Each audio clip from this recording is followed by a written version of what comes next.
You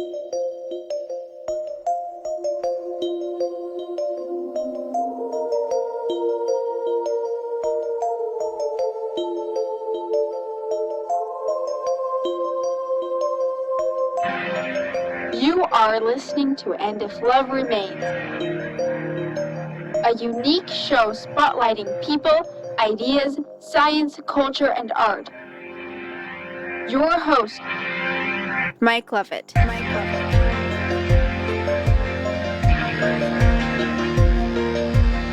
Thank you, Rachel. This is Mike Lovett, and you are indeed listening to And If Love Remains. I am your host again. Once as for or mentioned, Mike Lovett, and I am here with a very special guest, a friend of the program. So glad to have him on again, Mr. Keith Knight, the managing editor of the Libertarian Institute, the host of the Don't Tread on Anyone podcast, and the author of and editor of the new book, the Voluntaryist Handbook.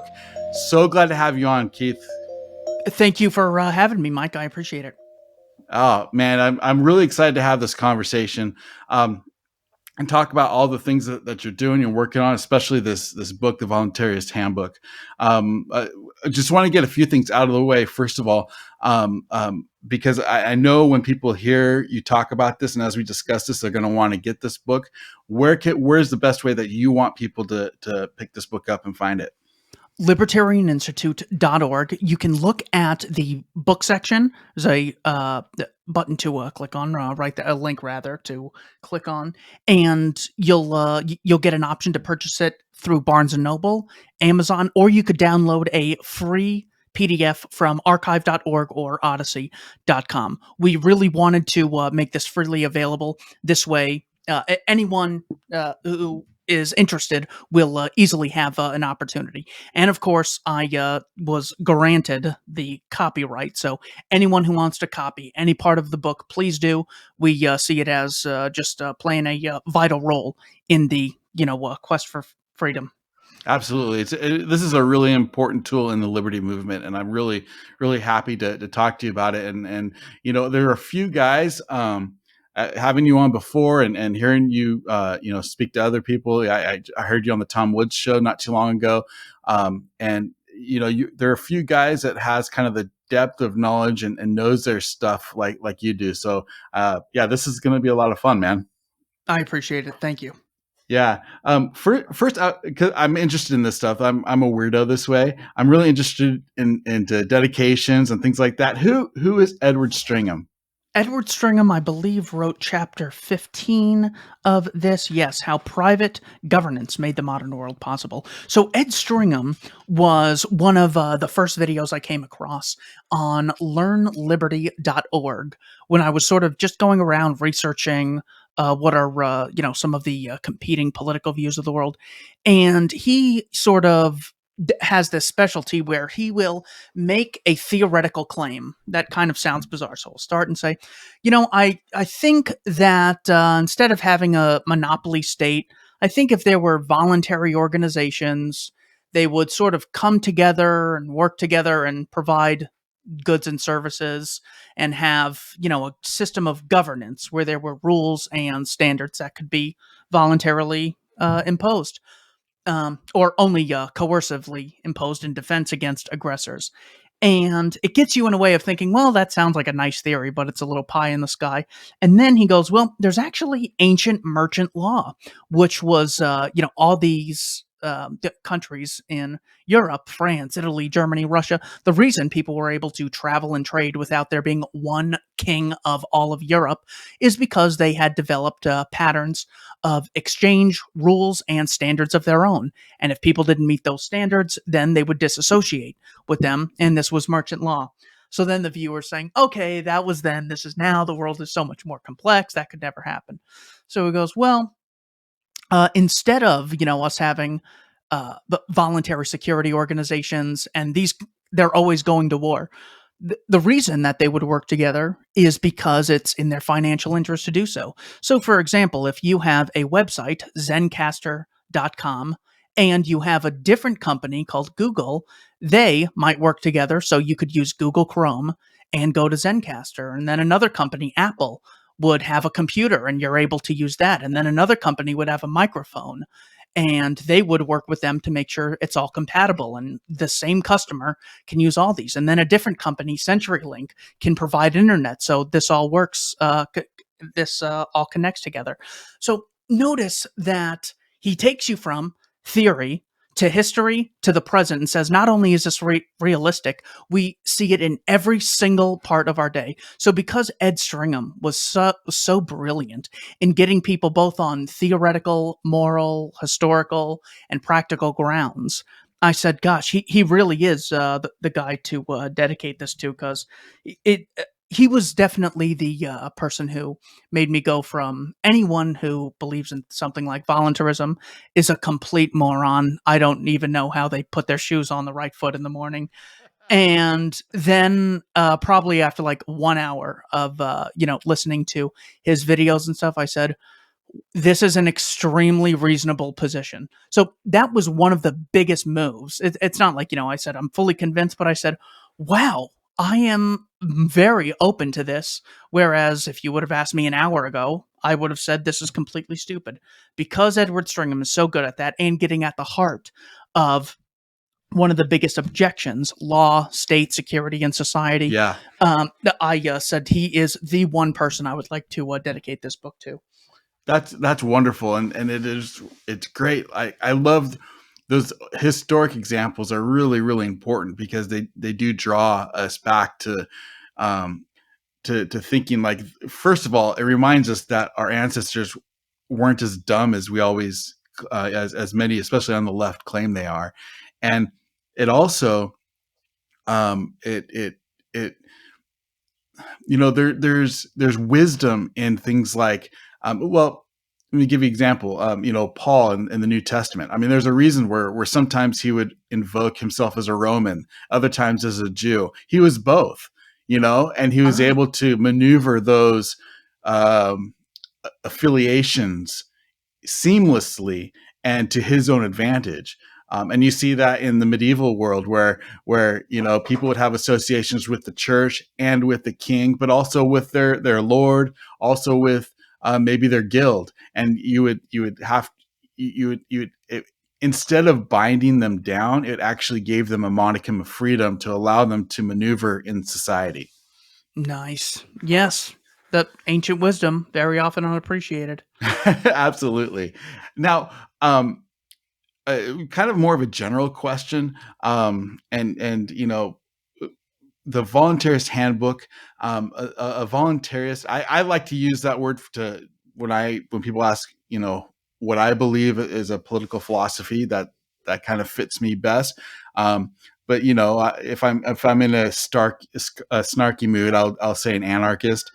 So I'm wondering if that's a distinction without a difference, or if you do see a difference between an anarchist and a voluntarist. So on page 3 of this book, I have a terms section because a very wise man, talk about ancient wisdom, told me so long ago that the vast majority of disagreements come down to different definitions people are using for the same word. And it took me 10, maybe 15 years to really, really appreciate that. So on page 3, I have all the major terms that I use. So when I'm referring to voluntarism, I'm using Auburn Herbert's definition, one of the original founders, which is the moral position which maintains that no peaceful person can justly be submitted to the control of others in the absence of his or her own consent. So we're not talking about volunteering. What we're generally referring to as doing things voluntarily or of your own free will, and having the ability to opt out. So we see this constantly in the main immoral things we see. The difference between murdering someone and killing in self-defense is whether or not a person is threatening you or initiating violence. The difference between trade and theft is consent, or whether someone's doing it voluntarily. Slavery and employment. People will often say, well, slaves don't get paid. And that's what really makes it bad. And so the draft isn't slavery because people get compensated. Okay, first of all, if you read Frederick Douglass's biography, The Narrative Life, I believe it's called, by Frederick Douglass. Slaves got paid. Every week they'd go, they got their allowance. That doesn't mean anything, not to mention they were compensated with free food, free housing, clothing, and medical care. That is completely irrelevant as to whether or not it's slavery. It's whether someone's claiming ownership over you and forcing you to perform action or work against your will. So that's why the definitions are so important, because it gets down to the root issue. So all these people that think they're so uppity, oh, I'm so against slavery, I believe in reparations today, and then they have a blue and yellow flag supporting Vladimir Zelensky, who has enslaved like 1 million people into the Ukrainian military with the threat of killing them if they desert. And Putin does the same thing. The U.S. same did it thing. till the Yep. 70s, even South Korea. So And trust me, the U.S. holds the right to do that. Whether they do it now or not, they still will claim it if they need it. exactly. And one of the things that, I'm sorry, let me also find the anarchist definition. And when referring to anarchy, the overall system, from the Greek prefix an, meaning without, in the absence of, and the Greek noun archon, master or ruler.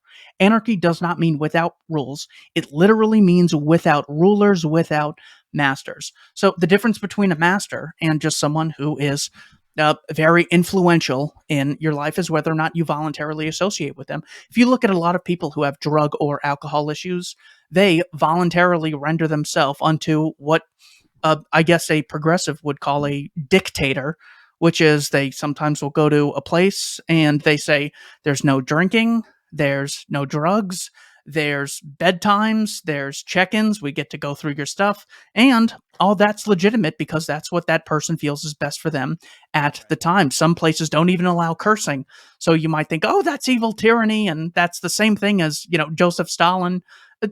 They completely forget that the inherent difference is whether or not people voluntarily associate with that person or group. So Right. The key really, is, are you free to leave? exactly. Can you leave, without, are you able to leave and not be forced back at the point of a gun?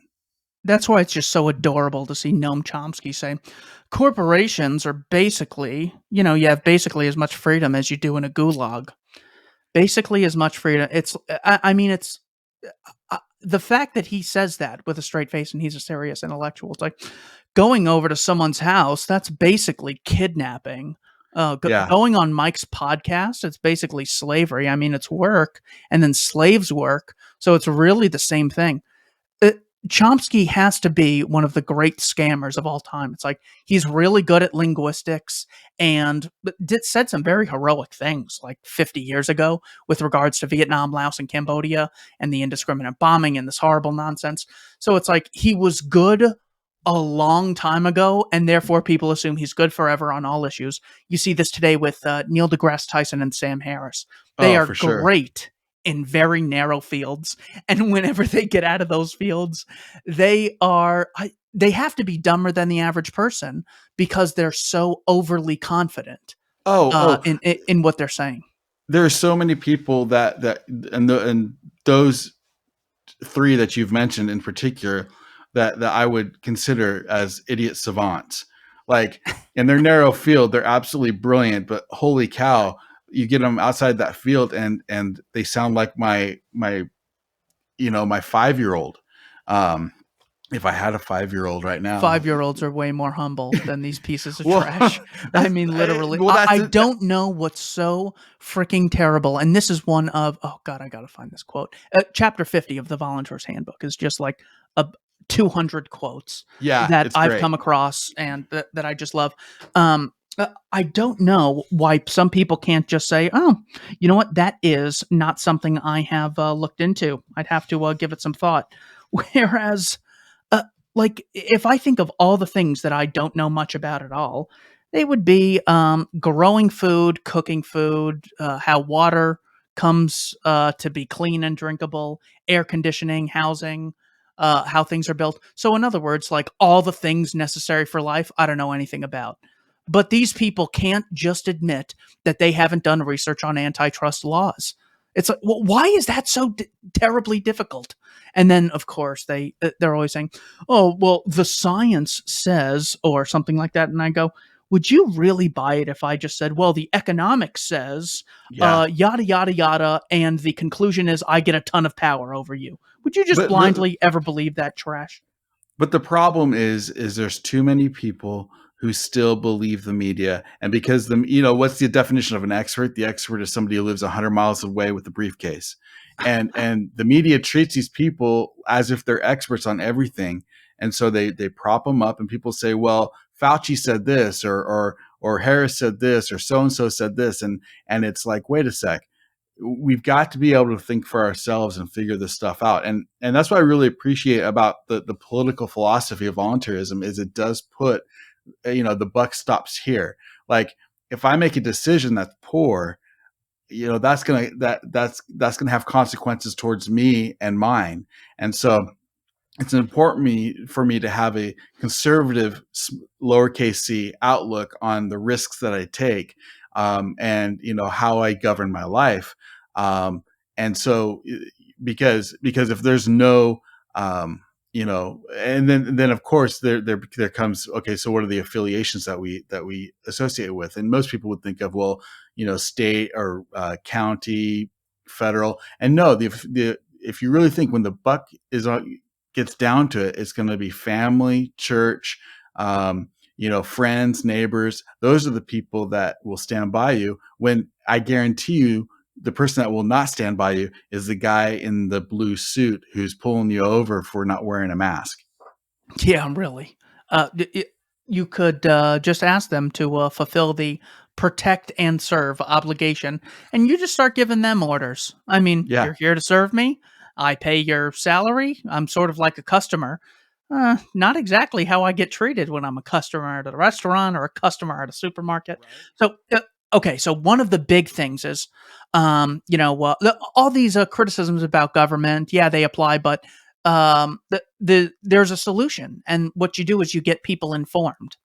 Okay, we don't agree with what people are informed about with regard to a virus that started in 2019, or God knows when it started or where, but Right. we can't get people to agree on that or what it means to even be informed on this one narrow, specific, not even all of virology, one virus. And these people are like, yeah, we're just going to get everyone to agree. So, on economics and history and morality and logic, it's just so ridiculous. So whenever they say that we're pie in the sky utopians for having no double standard for government, well, you are the biggest pie in the sky people. It's like the ultimate fool's errand. We're going to get everyone informed. So Brian Kaplan, PhD economist, wrote a book called The Myth of the Rational Voter.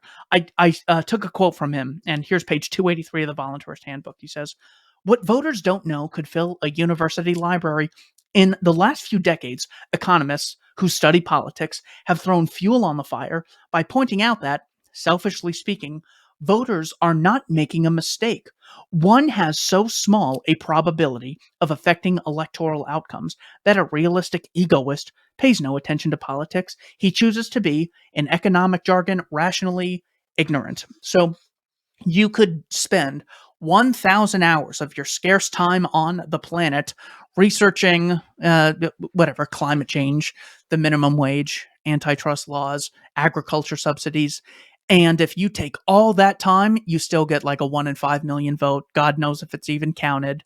And Right. usually these things are called, it's like, well, they're reporting 50% already, and there's a gap. So we're actually going to call it for this guy. So before even like the votes are counted, they decide who is going to win, and the most ignorant person completely cancels out your vote. So even in like the most moral society, it doesn't make sense to have a state where there's voting. So the idea that democracy is something that we should be bragging about or trying to preserve, no, there's no reason to do so, because you can still benefit even if you're not voting. In fact, you benefit more. For example, there's this Brother printer sitting next to me, and I was never consulted on how any of this thing gets made. I didn't vote on how it's made or what the price is going to be, but I benefit extremely from it because they face competition and they're trying to please consumers to make money.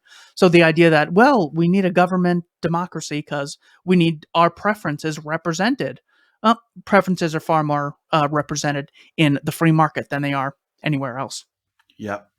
One of the things I really appreciated about what I going through your introduction, you talk about the double standard that we have when it comes to us versus the state, and the example is for example, we all tend to agree that thou shalt not kill, thou shalt not steal, those type of things, and I'm paraphrasing you here, are bad and we shouldn't do them, and we should not allow our neighbors to do them to us.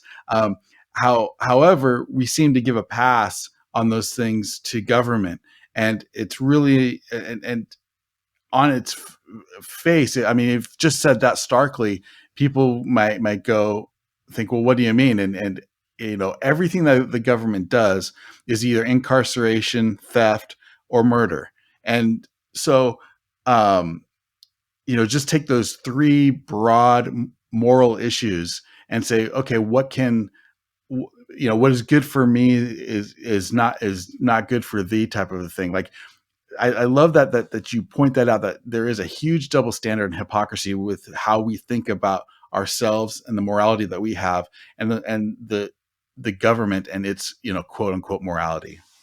Exactly, and it's so important because it's one of the things you can, I don't know if prove is necessarily the right word, but you can really show people the importance of it, especially if you just take whatever standard they have for the government and apply it to you or them or any other group. They're like, well, taxation and these things are legitimate because there's costs, but there's also benefits, and you get things in return, and they really help out.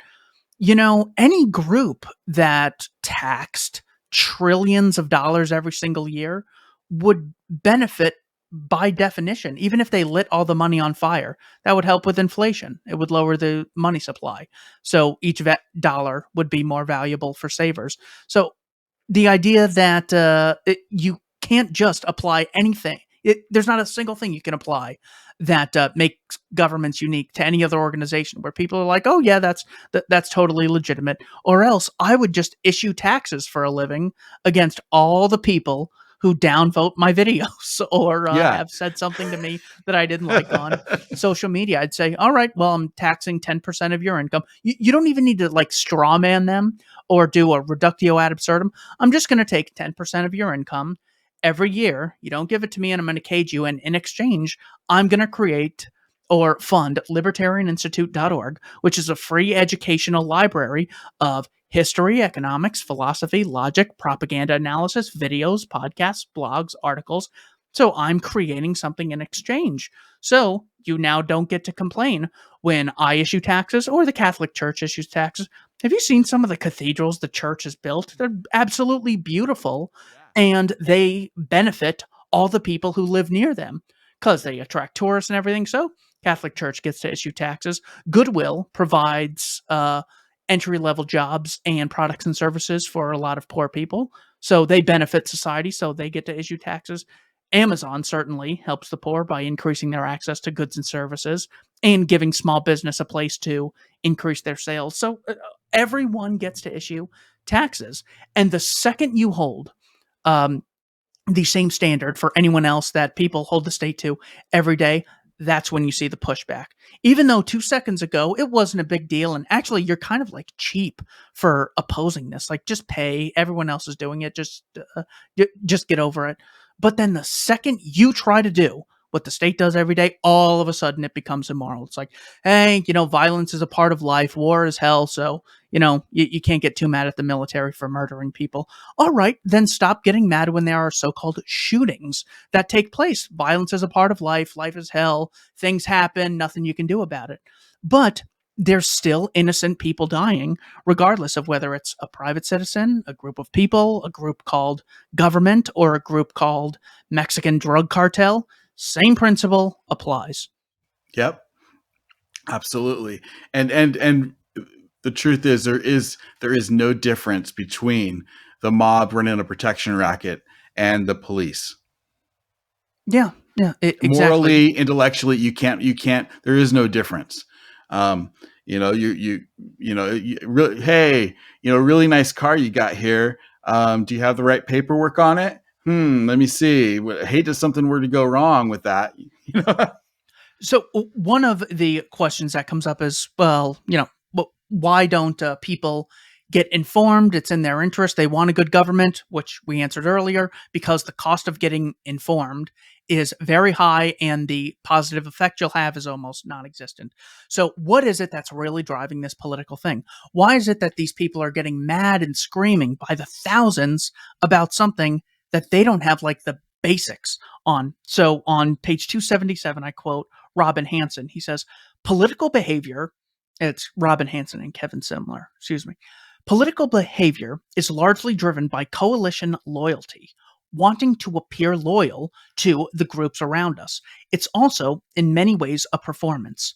Politics, like religion, is a team sport. Some treat expressive voting as an act of consumption, something we do in order to feel good without concern for external benefits. In this view, voting is seen as providing a psychological reward, like getting to affirm one's identity or feel a sense of belonging. Benefits come not from voting per se, but rather from all the activities surrounding the election, like attending rallies, posting to social media, and watching election coverage with friends and family. So, really, That's so right on. That is so right on. what is important there is that we have to realize that while, my show is very dedicated to trying to be an educational aspect of life, we have to realize it's also a psychological war. That when people are involved or very passionate in sports or their church, I don't see the solution as saying, you guys need to find out about libertarianism and then have them replace their identity. It's about them embracing that and easily saying, just don't have double standards for the state. If I can't do it, then I sure as heck can't vote for a government to do it on my behalf. So there's a very low buy-in, which is why us spreading these ideas is not only right, but it's Well, also realistic. People think that, oh, it's so unrealistic. Everyone abides by this principle of voluntary exchange and original appropriation, and it's just not going to happen.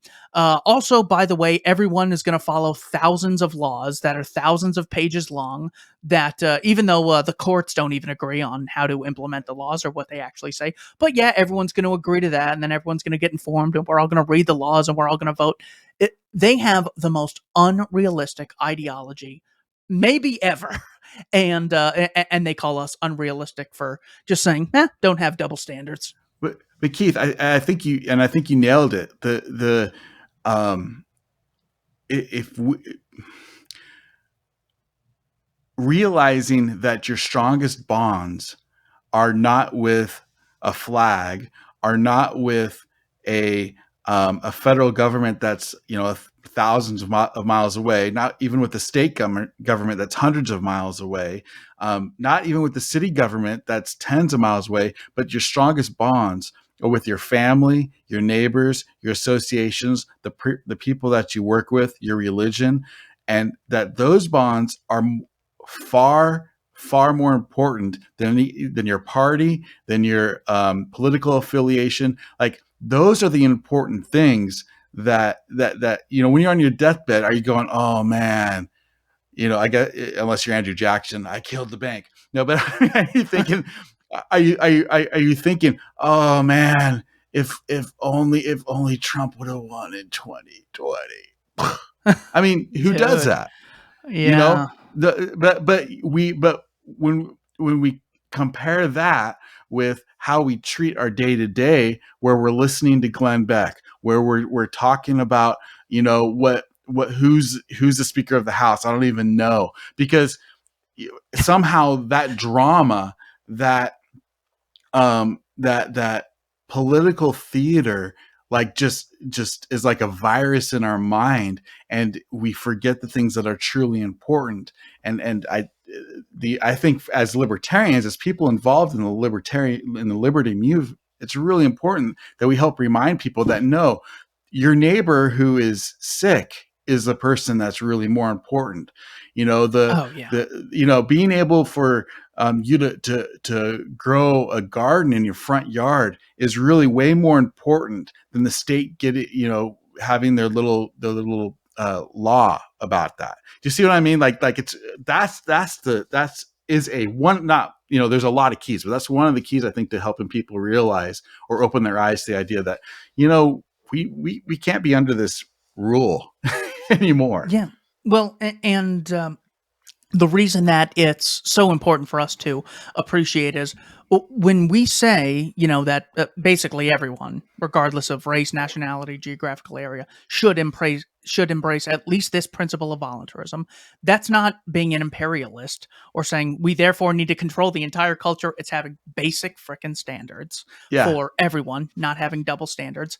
And the great news is you don't have to lose your identity. That's what I'm trying to do in the introduction when I say, so you care about, say, Christianity. I'm not saying you're totally wrong, ditch everything, admit you've been wrong about everything. Just take these standards that you already have according to you and apply them consistently. If you're a progressive who is against exploitation, who believes in justice, anything that makes the state a unique institution is far from equal since you're against inequality. Some people have the right to rule others and there's no contract. And if the other people try to rule them, like to take January 6th, for example, government gets to, invade people's houses, murder them all the time, no knock raids and based on victimless crimes.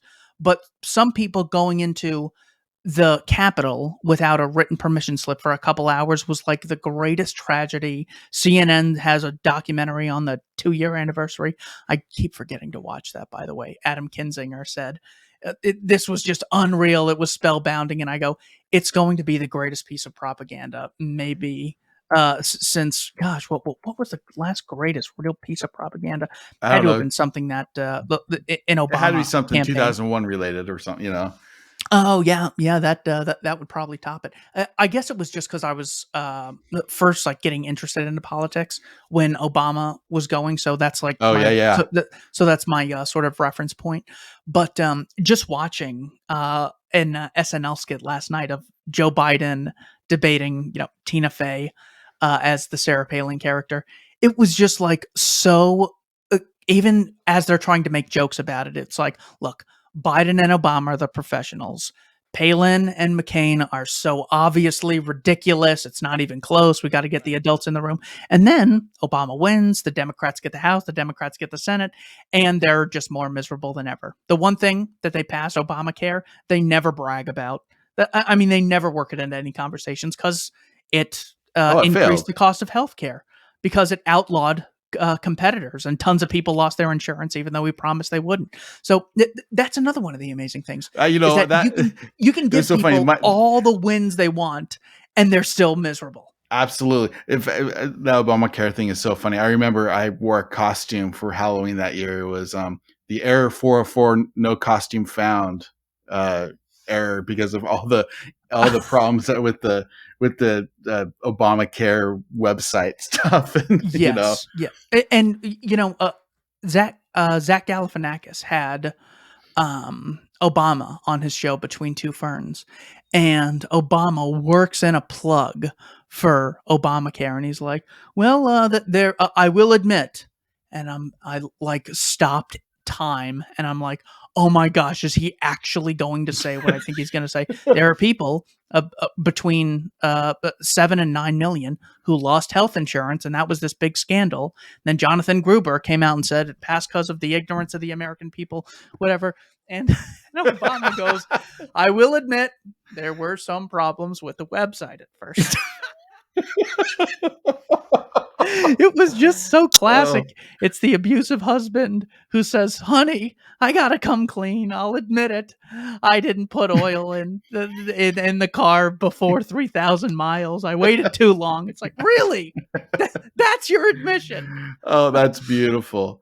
That's exactly right. I think I wanted to ask you, sorry. I wanted to ask you, so the purpose of what prompted you to write the book? Like, why did you think, hey, this is a missing, and I do think it's really important. I hope people will go to the Libertarian Institute. I'll have the link in the description. Go to the link, check it out. He's offering it really generously, offering it in PDF form for free. And I would also recommend to donate to the Libertarian Institute. And if you find that the information valuable, educational, helpful, man, please make a donation because it's this kind of work that's really important right now. But what prompted you to write the book in the first place? Well, thank you for saying that. And if people, it's 318 pages, I think. If you want to get a summary, the first 2 pages, the introduction, and the last 2 pages, the afterword, are me trying to summarize all the 50 essays that are in the book. So I know people have jobs, people got other obligations, or they might be bored of it. You can get a free summary of the book. Go to the PDF and read the 2 introduction pages and the 2 afterword pages. That is the best way to get the gist of my general thesis here. Now, my thesis is simply through other people's works. So I try making the case by saying, look, I originally was a progressive and now I'm a libertarian. Here are the 50 essays which changed my mind.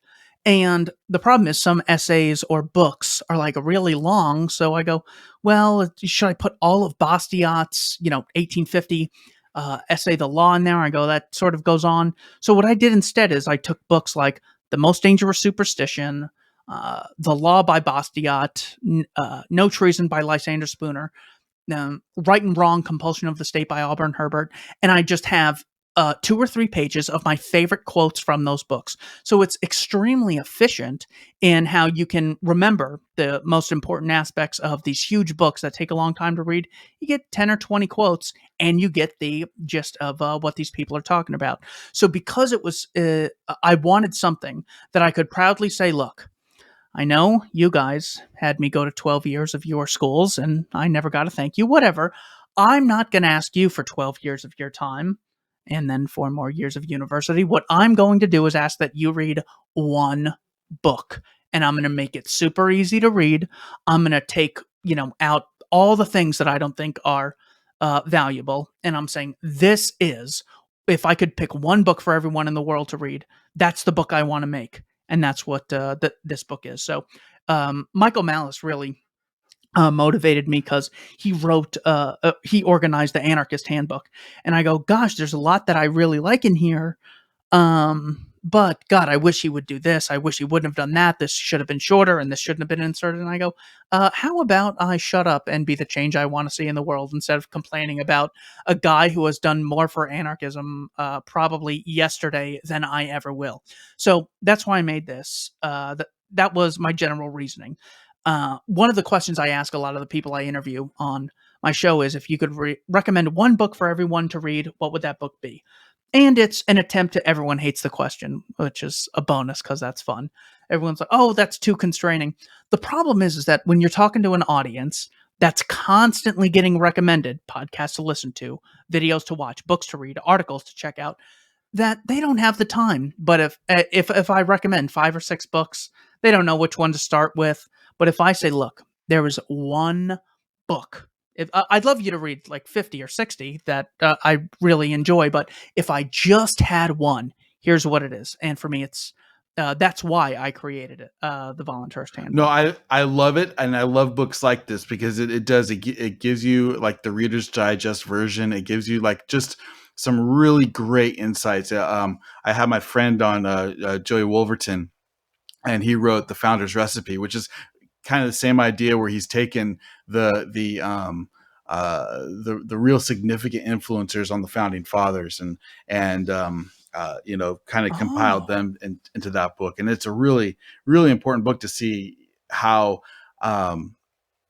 liberty minded they were up to a point.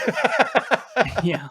Well, But anyway, it just goes to show you. I mean, anyone given that amount of power is going to totally get corrupted, and I absolutely include myself in that. I mean, just a wild, caveats would be someone like Ron Paul, but even Ron Paul voted for Ron Paul's a hero. I love him. He's been on my show. I'm so thankful for everything. But the lesson is that even he voted for intervening in Afghanistan, a 20-year war, trillions of dollars, and tens of thousands of civilian lives, tons of PTSD, got young kids getting their limbs blown off.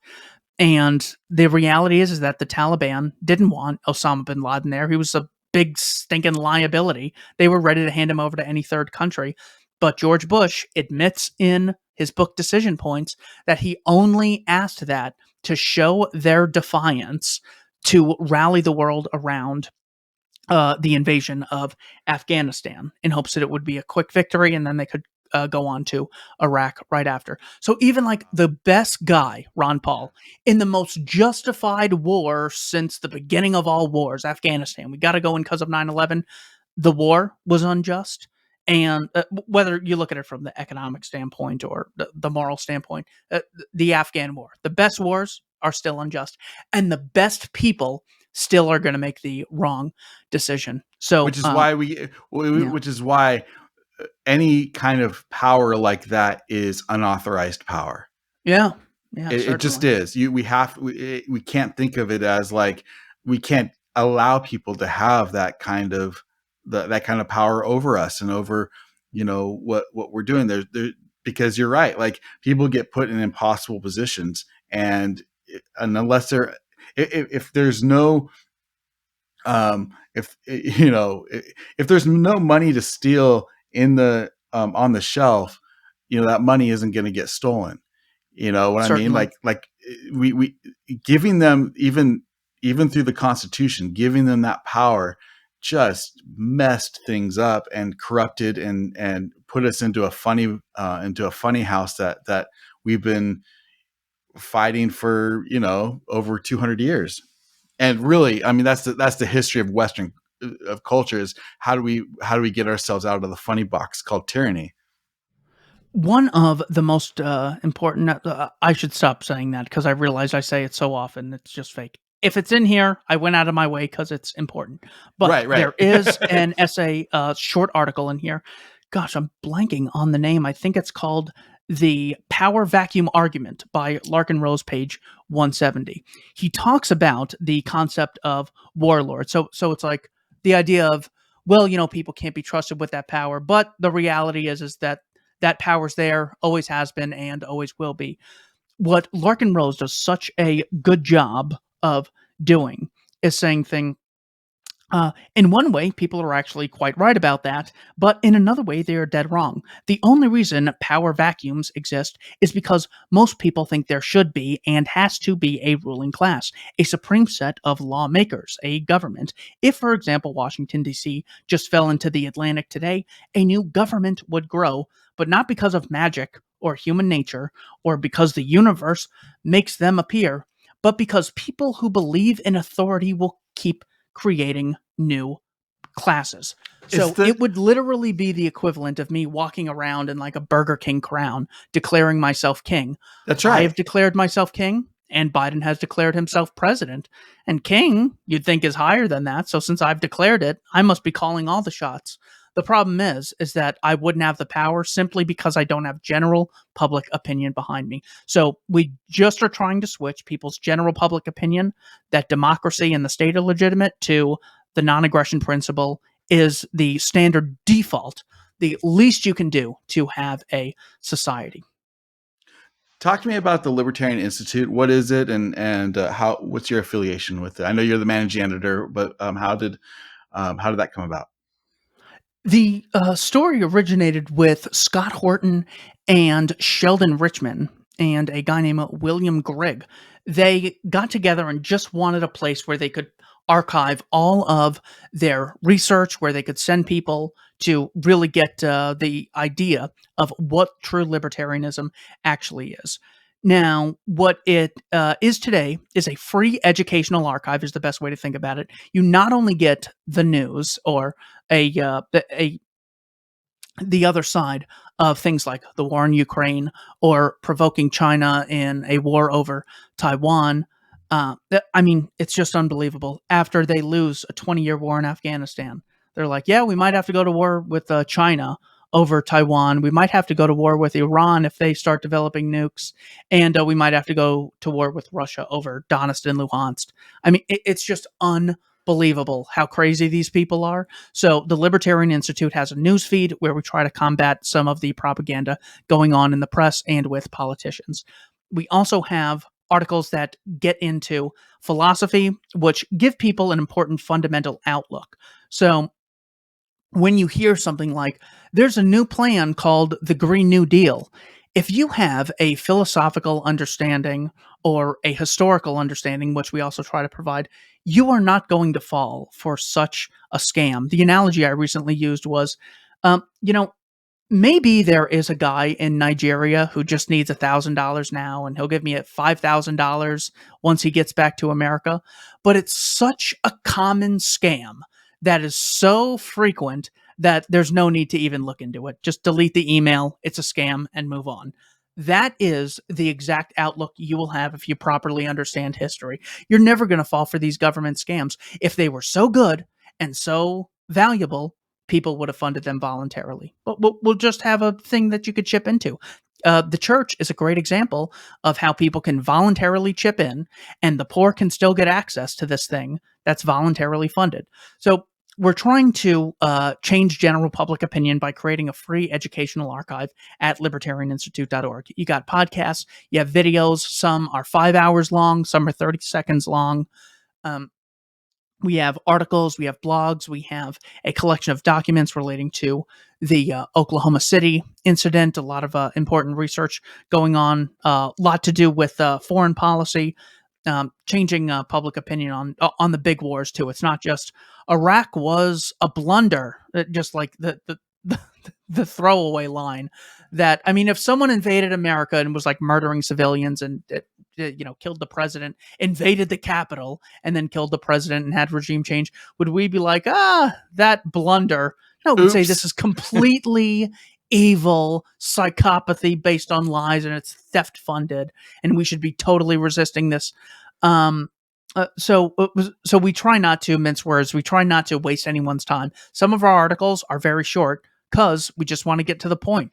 Whereas, I mean, if you read some of these other websites, it's like, it so clearly was like, it has to be a minimum of 1,000 words. Right. And they just go on about something completely not respecting the reader's time. So Libertarian Institute is a free educational research archive that also provides things like what's going on around the world. And we do our very, very, very best to respect the reader's time. That's why it's important. Fantastic. We'll definitely check that out, and also check out your podcast, the Do Not Tread on Anyone podcast. And Keith, we're talking to Keith Knight, managing editor at the Libertarian Institute, author of the Voluntaryist Handbook. I am grateful for this book. This is such a wonderful book. This would definitely be in my top books for people to get an idea of what the liberty movement is. Oh, I wanted to ask you, one thing you mentioned as you were describing the Libertarian Institute is the main objective was to try to find out what true libertarianism is. How would you define that? Other than just people just read the book, but if you were to sum that up in a sentence or two, how would you define it or would you define it as a political philosophy, or how would you define what is libertarianism? I would say it's the moral position which maintains that it's illegitimate to initiate aggression against non-aggressors. That gets to the heart of it. And that, I think that speaks for itself. But the problem is that people hear that and say, oh yeah, that's something I'm totally for. And they won't appreciate that the implication there is that the existence of a state is what makes the state a unique institution, is that it claims the right to do that. There's a lot of things it does, has people in suits, has buildings, funds roads, funds educational or schooling facilities, but that's not what makes it a unique institution. So the libertarian simply doesn't have a double standard for states or groups or other individuals. And the reason that their primary motivation is because what makes the state unique is it claims the right to initiate violence against peaceful people, a principle we clearly see is unjustified in cases of kidnapping, rape, slavery, theft. All of those are illegitimate because they violate consent, and that is what also makes the state illegitimate. So that's what being a libertarian really is about. It's the hatred of aggressors and the empathy and sympathy for the victims of aggression. Always hate the bully. That's what is your I was oh my gosh, I had anyway. I am grateful to have you on. And again, check out the link, check out the book, The Voluntaryist Handbook. What was one thing that you maybe, as you're putting this book together, specific to your book, that either surprised you or that you learned, or what was one thing that you gained out of putting this book together? An appreciation for authors because, oh my gosh, I thought this book would take 2 weeks to make. I'm like, well, I already got the stuff. I'll just go through my old books and, find the things I want to put in. Then in a week or two, I'll get it done. Maybe 3 weeks in case, something pops up. This thing took me like 1 year from the day that I decided to start doing it. Of course, it's 15 years of reading and research. So it really made me appreciate the amount of effort that goes into making a book, and all the more reason to make sure that you don't waste your time and screw everything up with well, I put so much time, I'm just going to publish it as it is, because then people are not going to appreciate it, and then that'll ruin your reputation, and then you've wasted all your time. So it really made me appreciate that if you put a lot of energy and effort into something, make sure it's something that you're really willing to stand behind, because then it'll actually be worth it and you can promote it without, the caveat of, some people like it, some people don't. I'm just like, look, here's the reality. You want to see through the entire mainstream media? I got a chapter in there by Dr. Michael Humer, and he walks you through 14 of the most important logical fallacies you'll ever come across. So even if you come out and say, you know what, I'm not convinced of voluntarism for whatever nonsense excuse people have, you can at least say, you know what, but those were some interesting arguments. That was something that I didn't consider. And how is it that the fair and balanced media and this unbiased media always bragging about how other people have biases as opposed to us? Why isn't that I've at least heard some of these arguments? Why is it that, they always say monopolies are so bad and the free market's bad, it creates monopolies, and then they advocate the state to monopolize the money supply? It's like, Yep. how come? It's like there has to be a good answer because, I mean, there's a government in every country, so surely someone's thought of this. And then you can dig for years and realize, oh my God, there is not a good answer. One of Thomas Sowell's takeaways in a book titled Black Rednecks and White Liberals, he says, here is the 2 lessons from slavery. One is that people with great amounts of unchecked power will always abuse it. So even on a very small scale, this is why Democrats are wrong to say, well, we just need the everyday masses to have the power. Nope, it's going to be equally as abused as if it were just, Fauci and Biden and Klaus Schwab.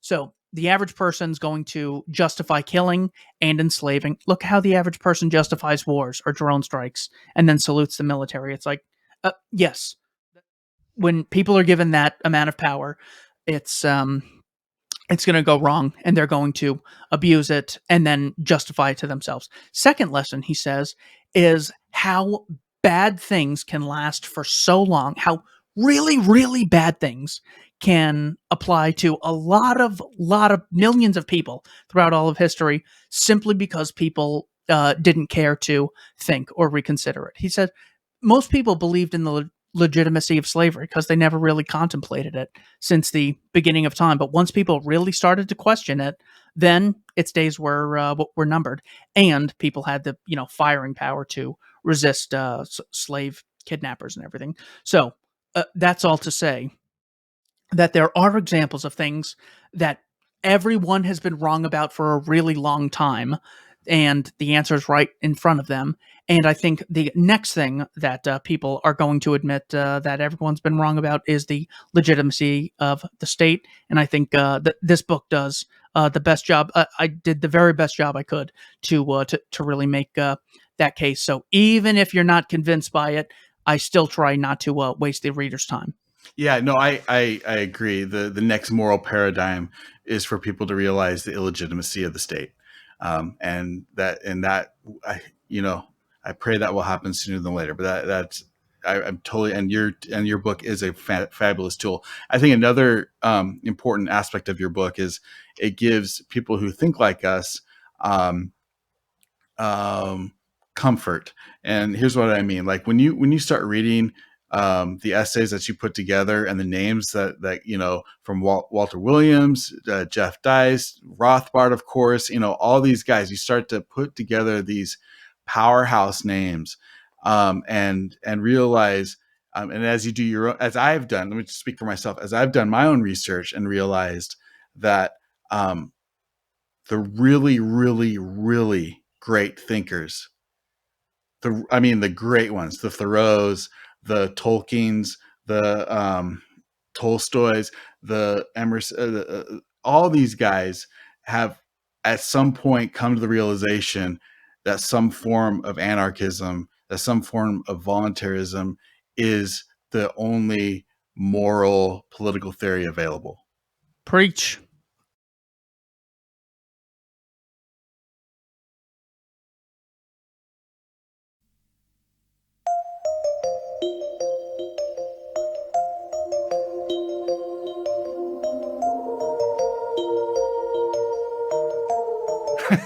Yeah. Good call, man. Thanks for having me on. Dude, I appreciate it. Thank you so much, Keith. And man, this has been a blast. Again, check out the link, check out his book, The Voluntaryist Handbook, check out his podcast and the Libertarian Institute. Much blessings, man. Take care. Take care. You are listening to And If Love Remains.